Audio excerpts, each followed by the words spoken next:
Tom Woods Show, episode 1730. Prepare to set fire to the index card of allowable opinion. Your daily dose of liberty education starts here. The Tom Woods Show. Folks, if you're like me, when you criticize the Federal Reserve, you get all these lackey-style responses. Why, the Fed has made the economy more stable. You don't want to go back to the 19th century, do you? All kinds of arguments like that. Well, you can blow those and others out of the water with my free ebook, Our Enemy, the Fed. Grab it at ourenemythefed.com. Hey everybody, Tom Woods here. Jeff Deist, president of the Mises Institute, is back with us today. Never a bad episode with Jeff Deist. He gave a talk recently that got me thinking a bit. And obviously, the continuing restrictions on people's lives are very much on our minds these days. And Jeff has an interesting take on our present situation. And even though I would not describe Jeff as necessarily fully an optimist by nature, nevertheless, he thinks there are some silver linings to all this that are worth thinking about. So I wanted to get him on here and flesh those out a bit. Jeff, welcome back. Hey, good afternoon. Thank you, Tom. I just watched your YouTube video from the event you did in Orlando, and I thought that was very interesting. Anytime I see, this is true, anytime I see a new Jeff Deist video, I think, all right, he's going to be just talking about what's on his mind, and whatever's on his mind is always interesting, and it always makes me think in a new way. I mean, in a way, it reminds me of how when I first discovered Lou Rockwell, something would happen in the world, and I would say, I wonder what Lou's take is. And then I would find out Lou's take, and it would always be something fresh and new and make me think. And so I'm seeing that in your stuff, too. And I'm not saying that to butter you up. I'm already a senior fellow at the Mises Institute. There's nowhere to go but down. So I'm just telling you, that's how I feel. Well, I'm reminded of the late Christopher Hitchens. Didn't he say something like his mother's admonition to him was that the worst thing you can do is bore people? And so regardless of the setting, any public speaker, I think, should take that to heart. Yeah, I've never heard you bore anybody. So, all right. On that note, there is a piece of yours that I'd like to get into and discuss for the bulk of the time. But at the same time, I want to maybe skim the surface of some of the remarks that you made in Orlando recently, just because I look around at what's happening in the world and it makes me long for a year ago. I mean, and a year ago, I longed for the Clinton years. If I had the Clinton years back, I would almost not complain anymore. But now that I've seen how much worse things can be, I would almost not complain. So when you, in talking about this, said that maybe we're looking at this wrong, and maybe there's something very positive in the long run that comes out of this, well, that made me think about it. So what is the way you're looking at our present situation? Well, sure, it's tough. And, as you say, even a year ago seems quaint now when all we had to worry about was hating Trump or liking Trump or whatever the country was fixated on. But I think there are huge decentralizing impulses which are sweeping the world, and they're sweeping the United States. And I think these are the kinds of forces which really can't be stopped. They're almost like a tidal wave. They're inexorable. So it's more important that you observe them and diagnose them correctly than it is that you have some sort of desire to fight back or try to make sure your ideology prevails or vote for this candidate over that candidate. I think sometimes it's important to take heart from macro trends, I guess we could call them, which I think, anyway, bode in our favor. When I say our, I mean people who believe in political liberty. People who think that a flourishing or healthy or peaceful or wealthy society requires a good deal of restraint by the state or no state. Okay. And really, these impulses, these decentralizing forces, I think, are happening in migration patterns. I think they're happening in education. And they may even begin to happen in governance, because the center can't hold. There's sort of a centrifugal force at work here. And when the center can't hold, then maybe new arrangements crop up. And that's an opportunity for those of us who are not so happy with the old arrangement. We've been talking, people like us, Tom, have been talking about the Catholic principle of subsidiarity, about secession and nullification and decentralization and federalism and the Swiss model of governance and these kinds of things for a long time because we felt that the United States in particular is too large and unwieldy as a political entity. It doesn't work to have 330 million terribly diverse people all yoked, not just under the thumb of a few thousand bureaucrats or politicians in Washington, but increasingly under 5 or 6 Supreme Court justices who decide huge things. So, but if you just look at how people are moving, at the response, I would say not so much to the COVID virus, but to the governmental responses to that virus. That's really amazing to me. People are leaving cities in a way that we haven't seen really ever, at least in American history, because America really started as an agrarian nation, and agrarianism was involved very few people in very large areas cultivating soil. And so when we had an industrial revolution and people moved into cities, that was an enormous cultural shift in America, not just a political shift, not just an economic shift, but the way people lived, what kind of houses they had, how big their families were, how they spent their free time, how they spent their money. All this changed radically. And basically the 20th century was a story of migration patterns in the United States where people were moving towards centralized cities. Now, yes, as people become older, elderly, they do sort of spill out into the suburbs, and sometimes they move to Florida for the weather, that sort of thing. But for the most part, the percentage of Americans who lived in or around larger metropolitan areas grew and grew and grew. And we were especially told that with younger generations, millennials and younger, so let's say anybody about 40 and younger now, that this was even accelerating. There was an interesting study, I think it just came out in 2019, actually, in the Journal of Regional Science, and it studied younger people from 1980 to 2010. And the study said, well, okay, the younger Gen X and the older millennials first, when they still could, they all wanted to go to hip places like San Francisco and New York City, and they really flocked to those places. And then when those got to be difficult and expensive, they sort of found these newer areas like Washington, D.C., which has grown a lot, and Miami. And then just the most recent trend was to places like San Francisco and Seattle, and that these millennials would perhaps not marry or marry much older, so they don't need to be out in the suburbs with kids in school districts. They aren't interested in big houses like their parents. They don't want yards to keep up. They don't want to have a long commute in from the suburbs. They might not even have a car at all, but prefer public transportation in a big city.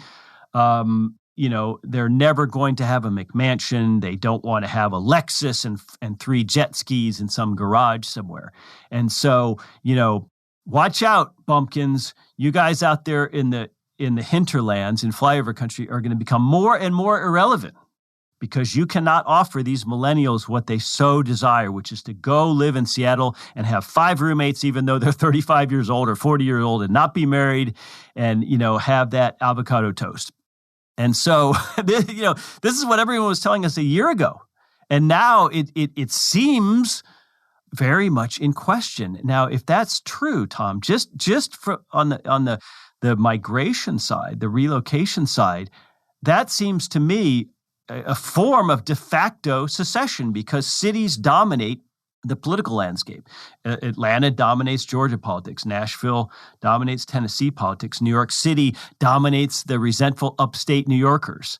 Chicago dominates Illinois, and so on and so on. And so, there's 2 ways to look at this. One is to say, well, as you spread all these people out more, they're going to take those same, blue state voting patterns and attitudes and opinions and go infect the red areas. But the flip side is you could say that the very reasons they're moving call into question the vitality of those blue state ideas.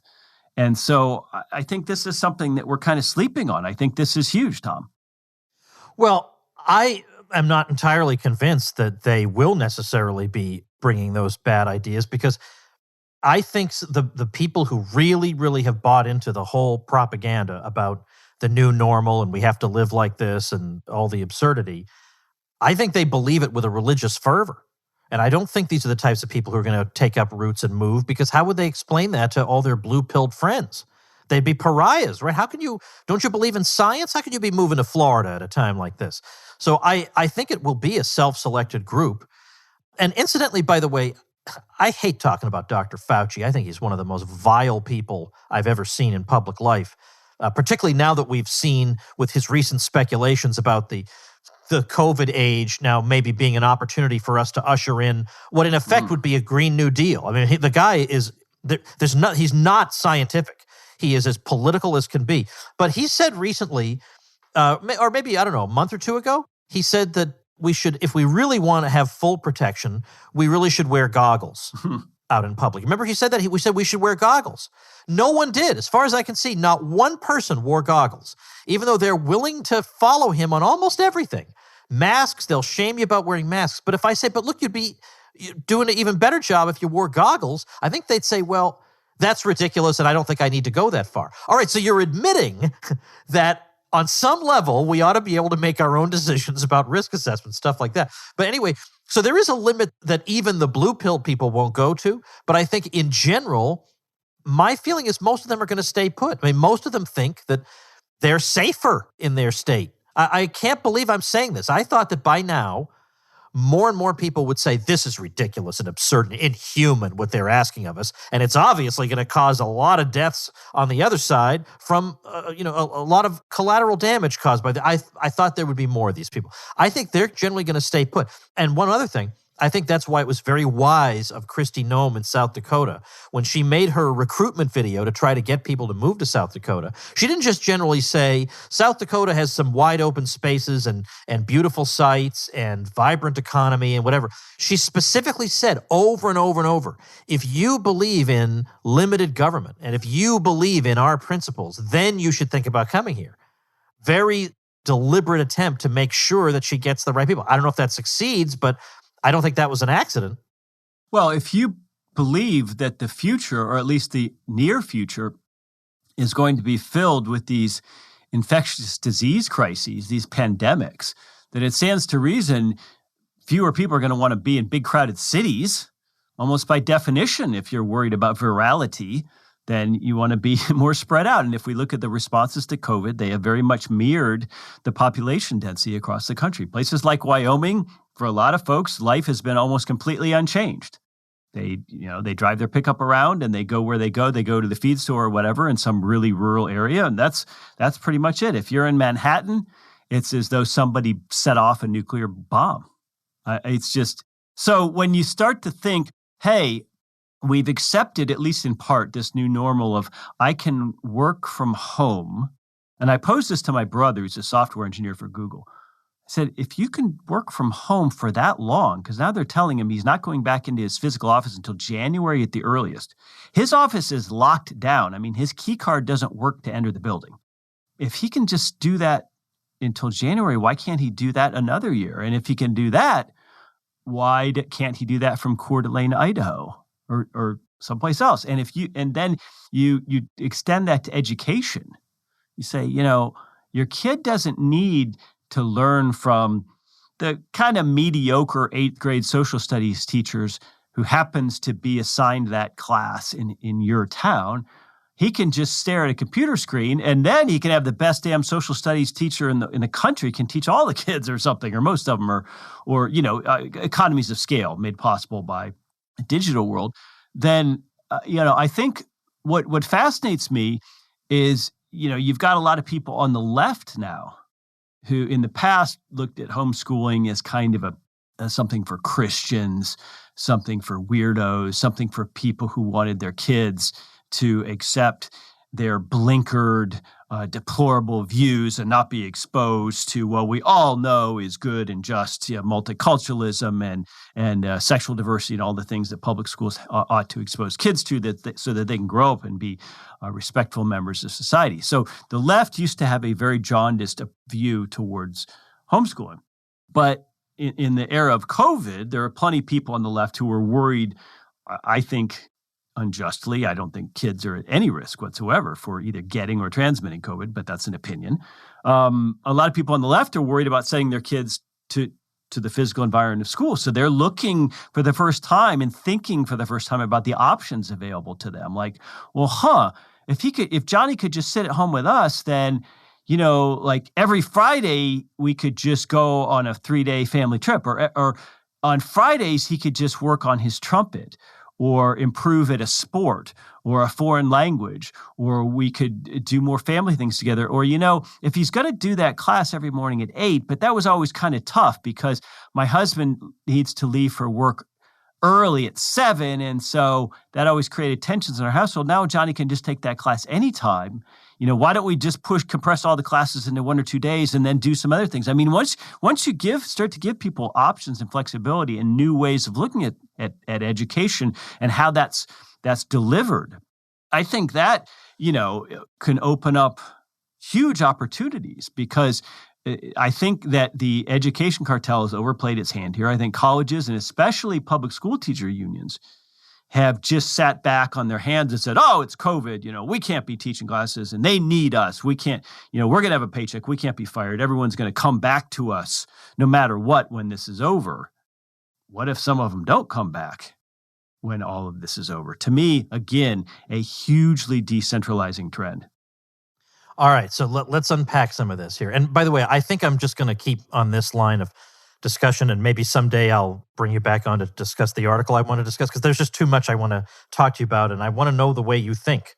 With the schooling thing, we all know the real function that so-called public schools play. We know that. I mean, it clearly leads to a more compliant public that's more or less inclined to believe the government line on things. Because it starts with the fact that, or with the claim that a major good that's of importance to society cannot be voluntarily provided, namely the classroom you're sitting in. So right from the start, they get taught the wrong way to look at the world. So that generates the kind of citizens these people want. So they had to know that these crazy requirements for getting kids back to school were going to decrease the number of people going, and the crazy panic that they've induced that is fact-free. Sweden kept schools open the whole time, and they don't.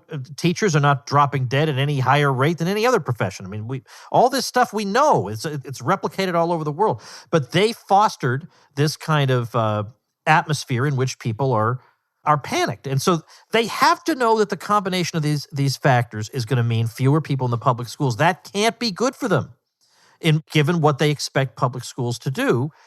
So I would have thought that they would by now have come up with some face-saving way to just say, all right, forget it. Let's remove the restrictions on kids and let them have normal school so that people will send them to the schools. And let's dial down the panic now that we know that obviously that this thing is not nearly as bad as we thought it was. And we can pinpoint the vulnerable people much more easily than we thought. Maybe we'll dial it back. They haven't done that. Is it because they honestly and truly are terrified of this virus? Even now? Even in September 2020, they're still terrified of this thing? What could be the agenda here? Right, and they're terrified of a bunch of 14-year-olds giving it to them? I don't know. It strikes me, I mean, first of all, you've got the kind of solipsism that always accompanies public sector unions, that they are, basically on the front lines of whatever, and they are akin to our great grandfathers storming the beaches of Normandy in their courage and bravery, and they are absolutely indispensable to society, and there is no conceivable way that we could live without them. And you ought to show a little more respect and continue to pay them while they don't work. So that's, I think they've overplayed their hand. And I think that the sheer weight of online education is eventually going to swamp them and break their chokehold, just like Uber's obvious superiority eventually broke the taxicab medallion system. I think it's just one of those things. So that's encouraging. I don't necessarily know whether they believe it or not. I think you have a lot of really deep left-wing people within teachers' unions. I think a lot of people don't understand just how left these people are who are teaching your kids. There are deep, pro-Antifa, pro-BLM people, just in places like Auburn, Alabama, teaching middle school. I mean, the idea that they aren't outliers. I mean, most teachers are hugely sympathetic to the left. It's just a fact. And, I think that's just something you have to understand. But once you create an environment where it's okay to pull your kids out of school because of COVID, ostensibly, that's pretty fascinating to me, because I think the education model is so decrepit boy, it's going to have a hard time standing up to the marketplace. Because I'm just thinking of my own kid. I mean, if he could just devote 2 afternoons a week to a part-time job, and all that entails, being on time, being on his feet all day, some kind of job, working at a grocery or fast food or something, not a high-end job. Boy, would there be a better education for a teenager or a better use of time? I think that's coming. Hey, folks, let's take just a quick break from Jeff Deist's brilliance to say thank you to a brand new, outstanding sponsor, Lucy Nicotine, a company founded by Caltech scientists and former smokers who are looking for a better and cleaner nicotine alternative. Finally, tobacco alternatives that don't suck. Lucy has created a nicotine gum that comes in 3 flavors, wintergreen, cinnamon, and pomegranate. They also have a lozenge in cherry ice flavor, 4 milligrams of nicotine in each. Each and every flavor actually tastes great, and it's convenient and discreet. You can enjoy their products anywhere. And just the other day, one of my Facebook friends with a lot of followers was posting about how it's driving him crazy, how addicted he is to tobacco products. And so what did we do? Right there in the comments section, of course, we came back with go to lucy.co and use promo code WOODS, baby, and that is going to help my old friend. Some of you, I bet, even saw that little exchange. Well, look, folks, it's 2020. Get rid of your cigarettes, unplug your vape, throw out your dip, and get some Lucy nicotine gum or lozenges. This is the real deal. A subscription to Lucy comes directly to your door each month. So simple. You don't have to leave your house because Lucy has delivery down. And Tom Woods Show listeners, go to lucy.co and use promo code WOODS to get 20% off all products, including gum or lozenges. That's lucy.co and use promo code WOODS at checkout. Also, I have to give this disclaimer. Warning, this product contains nicotine derived from tobacco. Nicotine is an addictive chemical. Lucy.co, and be sure to use that promo code WOODS. Let me ask you a related question, and I just cannot get the answer to it. Now, I know I'll get some people writing to me saying, Woods, you're so naive. This is part of a global campaign to, okay, maybe it is. But I want to know, why is it that people running major cities, particularly New York, cities where there are many wonderful features. I mean, there are great reasons to visit New York. I will not hear, I have no patience for people who say New York is a cesspool with no redeeming qualities. Politically, yes. But culturally, I love that place, and it's breaking my heart what they've done to it. Without the things that make New York worth visiting, it is just a smelly, overcrowded, overpriced place. That is all it is.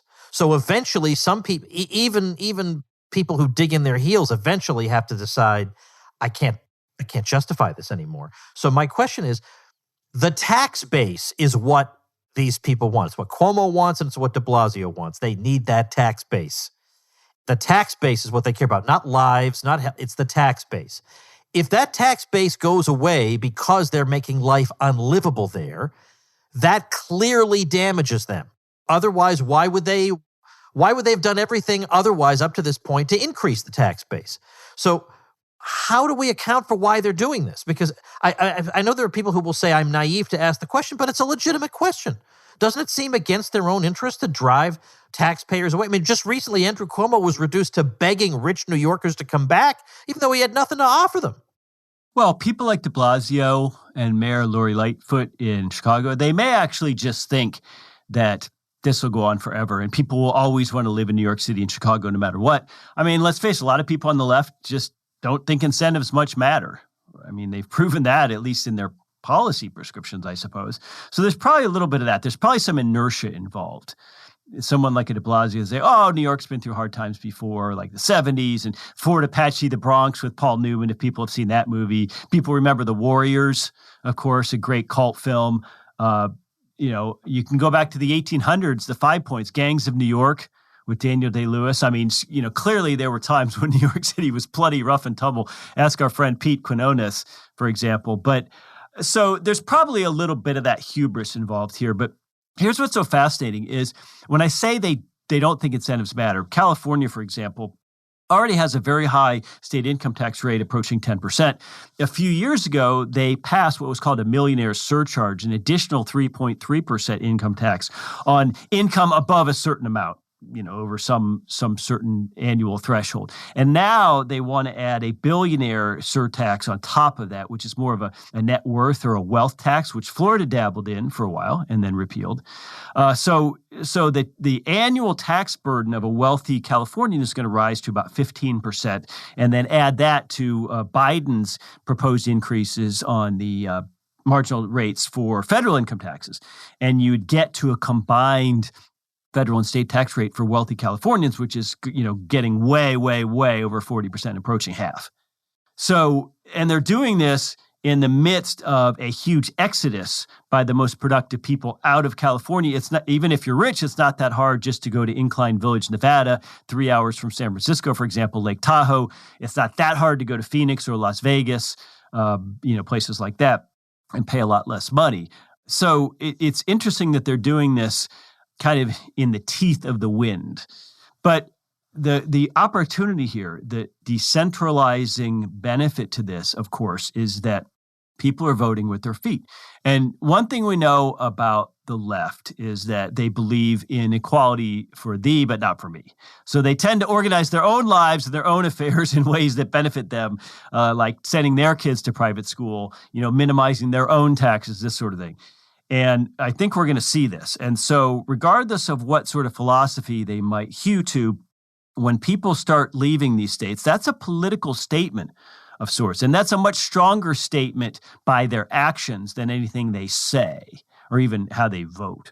So when a Kristi Noem says, come to South Dakota, we're wide open. We have limited government here. We take the Constitution seriously. We didn't close down because of this pandemic. Wow, that's pretty powerful. I mean, right now, the federal government is operating using debt financing. So about half of the fiscal year 2020 federal budget, fiscal year goes October to October, or September 30th to September 30th. It's coming up on the end here. The budget that Congress passed for the year 2020 was something over $5 trillion. The projected tax revenue was going to be about $1 trillion less, $4 trillion something. So there was projected to be an annual deficit of $1 trillion. Well, instead, nobody knew that COVID was going to come. We were going to have the shutdowns. So instead, with the CARES Act and all the federal unemployment benefits and potentially some more money that Trump is still going to spend between now and the election or now and the end of the month, federal spending is going to go up somewhere in that 7-8 trillion range, so much higher than projected. And of course, tax revenues have plummeted. And so they're going to be, probably south of 4 trillion, but somewhere around 4 trillion. So as a result, for the first time in its history, the U.S. government is going to have a deficit, a single year deficit as large as tax receipts, if not larger. So half of everything the federal government does in 2020 will have effectively be debt finance. And so the government doesn't just print money. There's a little bit of a circuitous approach whereby the Treasury issues new Treasury debt, and that does have a market out there worldwide, even paying exceedingly low interest. But that market is effectively backstopped by the Fed because they have this sort of wink, wink, nod, de facto promise to buy up Treasury debt. So that people feel comfortable buying it. So in the circuitous way, we debt finance about half of all federal expenditures. So if we can do half, why can't we do 60% or 70% or 80% or 90%? Well, that's a fair question. And, you and I would argue about the long-term ill consequences of this, of course. But if you're an MMTer, then you would say, yeah, in fact, you don't even need the circuitous process by which the Fed effectively monetizes debt. You just have the Treasury printed. And it can print as much as it wants, as much as it needs, spend as much as it wants, have a huge federal hiring program, and no problem. And the only time you ever need to even have taxes or raise taxes is if inflation gets too hot. We need to pull some money out of the private economy. Okay, well, I think that's insane. I think that's wrong. I've written a couple articles about it. Mark Thornton has, David Gordon has, Saifuddin Ammous has, but that's a different discussion. But nonetheless, once you start to accept that, the idea that the federal government doesn't really need our income taxes to do what it does. Wow, man, does that open the door to a new political arrangement? Because if you look at Switzerland, mentioned earlier, About 80% of your total tax burden goes to your local commune or your canton, which is the equivalent of your state. And only about 20% of it goes to the federal Swiss government, which just uses it for military and a few really delineated, limited federal functions. So if Washington, D.C. doesn't really need our taxes, why is South Dakota, why is Kristi Noem, why are businesses there remitting taxes to the federal government at all? At some point, it becomes almost funny money. And states and cities can't print money under the current system, right? Our money comes from the federal government. And so it's very difficult for them to raise taxes. It's very difficult to issue bond debt and raise money that way at the state or local level because bond debt is usually for big projects. Municipal debt, for example, tax-free munis. It's not for day-to-day operations, right? But if you look at your town, wherever you happen to be listening to the show, your town really requires local revenues to make sure that grass by the side of the road is mowed, that the freeway overpass is clear, that the local cops are getting a paycheck so that they even, respond to 911, so that the local fire department's getting a paycheck, these kinds of basic things, so that if there's a sinkhole in a street that totally blocks traffic, someone comes and fixes. That's not federal money generally. So because their tax revenue is down so far and so deep, the restaurants are closed, no one's buying anything, they're all going to be looking to Uncle Sam for a bailout, especially when the federal unemployment benefit dance comes to an end, especially when the PPP loans, with which a lot of businesses are making payroll, I might add, and so the unemployment numbers look better than they otherwise would. When that PPP money runs out, you are going to have states that are so strapped because their local budgets their local tax revenue has just fallen through the floor. I just wonder. I wonder if that won't produce a sort of day of reckoning, a really federalist experiment, which has already started by virtue of the differing responses to COVID. But when that gets down to dollars and cents, to really brass tacks, I bet you Kristi Noem's going to be looking a lot better than Andrew Cuomo in terms of her state's taxes. And then, you really start to wonder, could there be a federal tax moratorium? Could businesses, could things ever get weird enough that businesses just stop remitting to Uncle Sam? Could things ever get weird enough that the IRS is not really effectively conducting audits? Well, I think yes is the answer. As weird as that sounds, things are awfully weird compared to what we thought they might be a year ago. So if you take that degree of weirdness and extrapolate it into another year, not that far-fetched. Let's press this. If the federal government doesn't need our taxes, well, then why can't Kristi Noem be a canton, a Swiss canton of her own? And if Kristi Noem can be a canton of her own when it comes to fiscal policy, why can't that apply to gun rules? Why can't that apply to abortion? Why can't that apply to a host of, unfortunately, politicized issues? It's a really fascinating thing to think about it. And to the extent any of us can nudge this, we ought to. I had not thought of that, but see, that's why I have you on. That's why the way I thought of it was much more pessimistic. I was thinking in terms of the ideological repercussions of the federal government doing all the things that it's been doing in terms of, helping pay people's wages and protecting people from eviction and just huge, sweeping, unprecedented actions. We remember that when we got the New Deal was based in part on ideological leftovers from World War I. We planned the economy during wartime. Why can't we plan it during peacetime? So I thought to myself, oh my gosh, what's going to happen is they'll say, look, when there was a pandemic, the government did all these things. Well, that was just to keep us from all dying. Why can't we summon the same energy, not just for the defensive purpose of preventing death, but to build the great new world that we want in the future? That was my concern. Is there anything to that? Well, yes, there's something to that. Of course, all crises contain the seeds of centralizing authority. There, no question about it. But I guess what it boils down to is maybe I'm a big fat hypocrite in this sense. I've become an accelerationist of sorts, which I always decried. I always said, oh my God, these people, these libertarian types who say, I can't wait till Social Security collapses or something like that. I was like, no. If we can even buy another 20 or 30 years of peace and harmony, that gives, that's worthwhile in and of itself, But now I don't know, maybe the last 12 months or so, when I will say this, the left has shown us who they are. And I said this the other week in Orlando, we ought to believe them. So there's that. We can't have a country with these people. We shouldn't want to have a country with these people, nor should we wish them ill, nor should we want a civil war or a boogaloo or whatever we're calling it. Those are the last things we should want. And honestly, most Americans cannot run from here to the end of the block, much less go through, any kind of material hardship whatsoever. So, let's be a little circumspect when we make wild-eyed talk about civil wars. What we need to do, what every person of goodwill has staring them in the face. I think that's sort of what you titled something on secession in Houston years ago. The obviously peaceful solution that's staring us all in the face is some measure of breakup.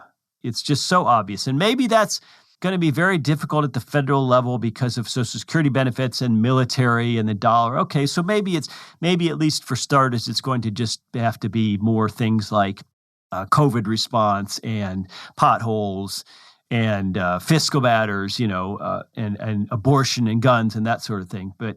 But I certainly don't see why we can't get Americans to say, we're all this unhappy, we're all this scared and worried about what's going to happen. And people on the left really think that Donald Trump is a fascist in a way that Obama wasn't or W wasn't. I think that's absurd, but they really do think that. And so if you really, truly believe, and you've been taught nothing else, by the way, for 20 years, it stands to reason you do believe it.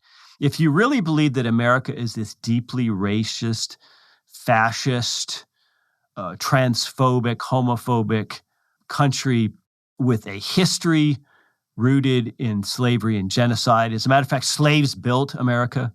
If you really believe that all of our material prosperity was stolen, that our history is a lie, that this country is full, this is just absurd and laughable, that this country is full of white nationalists and white supremacists. I mean, if you really believe all that stuff, maybe you would be out there busting up people's dinner at some cafe in your town. I mean, it's just, this worldview is just not reconcilable right now. And so this isn't about policy anymore. This isn't about tax cuts or Social Security or that kind of thing. It's about, who is on whose side. That's the old Stalin-esque composition of the question. And, do people really want bloodshed, or do they want to say, maybe Kristi Noem's onto something, and maybe Gavin Newsom's onto something when he calls California what was the term he used? A nation state. I thought that was interesting. California is big enough, way bigger than Sweden or Norway or all kinds of social democracies in Europe. California is big enough. Have your own socialized healthcare system. Have your own progressive income taxes. Have your own abortion and gun rules. That's fine. Give it a try. Wish you well. Have passports for all I care. Make Berkeley free. No problem. So that's where I think we are. And I guess that makes me an accelerationist. Well, let's wrap up with a word about an upcoming event, because I have been to, even with all the craziness going on, I've been to a Mises Institute event, namely the Mises University program in July. We're all still alive, as far as I know. No deaths reported from that event. It was wonderful to be sort of normal for a while. And the Institute's Supporter Summit is going forward October 8th through the 10th at the Jekyll Island Club Resort on Jekyll Island, Georgia. And obviously, again, if you've been listening to the Tom Woods Show for a while, or any other libertarian source, you know the significance historically of Jekyll Island with the Federal Reserve. I'll post a link to that event at tomwoods.com/1730 for anybody who might want to attend, because I'll be speaking there, a bunch of other folks. But you want to say a word about it? Well, I'm pleased recently to have struck up a a friendship of sorts with Amity Shlaes, the great historian. So she's going to be one of our keynote speakers. She is, of course, the great Coolidge historian. And her book, Coolidge, was really fascinating. I just finished it. She's got a new book, it came out in 2019, I believe, basically on the Great Society of the 1960s. And she analogizes what's happening right now with the Bernie progressive end of things, more with the 1960s than with the Roosevelt New Deal. She thinks in many ways the Great Society programs, and especially what happened with Supreme Court jurisprudence around that era, was far more impactful and lasting than the Roosevelt era of the 30s and the New Deal. So she likens where we are today to the Great Society of the 60s. So I'm fascinated to listen to her. And honestly, I'm interested in the idea of finding the sane people out there who are not in our camp necessarily, but the Amity Shlaes of the world, the Bradley Birzers of the world, whom you had on recently, the Dan McCarthys of the world. I mean, there's a potential out there for a new kind of fusionism, I think, that is rooted, at least in some respect, to property versus mobs smashing things and looting and burning things. And so it's important that we're hearing, talking to people, hearing from different voices. But in the midst of it all, and I heard Lou Rockwell say this the other day, it sounds almost silly in some ways to be even thinking in educational terms, because it feels like it's just time to man the barricades or whatever, and that things are so far gone. But the flip side is that there's always going to be, another side. We're always going to emerge on the other side of things, and we have to make sure that we emerge with the right ideas and principles still alive. I mean, the Austrian school, for example, its voices could have very easily been quashed in the second half of the 20th century, never really to have reemerged. And so because of the efforts of some people, those voices are still alive, and the old Viennese influence on the world is still there. And I think that's important and worthwhile. So even as we all enjoy, I don't know if enjoy is the word, even as we all engage in the rough and tumble, the sharp elbows of social media and that sort of thing, and damning people who don't see things our way, we have to remember that there still needs to be an ideological and intellectual component to what we do. And I think someone like Amity Shlaes might be a kind of crossover figure that a lot of your listeners might find really interesting. And her books, I can vouch for. I've read 3 of them now. They're fantastic. So it is fun just to get together and hear from some smart people and get away from just the white noise of our day-to-day lives. So I can't wait. I've had Amity Shlaes on my show a couple of times, and I like her very much as well. So that's definitely a very nice feature of the event. So tomwoods.com/1730. We'll have a link to that. And Jeff, I'm going to let you run. Thanks so much for your time today. You bet. Thank you. All right, folks, before we wrap up for today, again, I'm always telling you about the diversity of Tom Woods Show listeners. Well, here's another example. We've got a listener who just started a website called growfoodnotgrass.com. It's a free resource to help gardeners grow more food. It features 12 awesome gardeners from around the country, teaching everything from how to start seeds to how to preserve your harvest to how to get kids interested in gardening. And it was created in response to the huge increase in demand for information about this stuff. With all the crazy COVID lockdowns and restrictions, people are more and more interested in being able to provide for themselves from now on, at least to have some knowledge about it. So if you're interested in learning more about what it takes to grow food at home, this is the free resource you've been looking for. So the website, growfoodnotgrass.com. I'll link to that on the show notes page, tomwoods.com/1730. You can get publicity like this for a website you're thinking of starting. Just make sure you get your hosting through my link. You get a great price plus publicity from me and some free tutorials and membership in my bloggers group. Lots of great free bonuses, and you get them for nothing. I mean, really, you just pay what you would pay for hosting anyway, except with all the Woods bonuses. So how do you get all these things? Check them out at tomwoods.com/publicity, and I'll see you tomorrow. Become a smarter libertarian in just 30 minutes a day. Visit tomwoods.com to subscribe to the show for free, and we'll see you next time. Like the sound of The Tom Woods Show? My audio production is provided by Podsworth Media. Check them out at podsworth.com.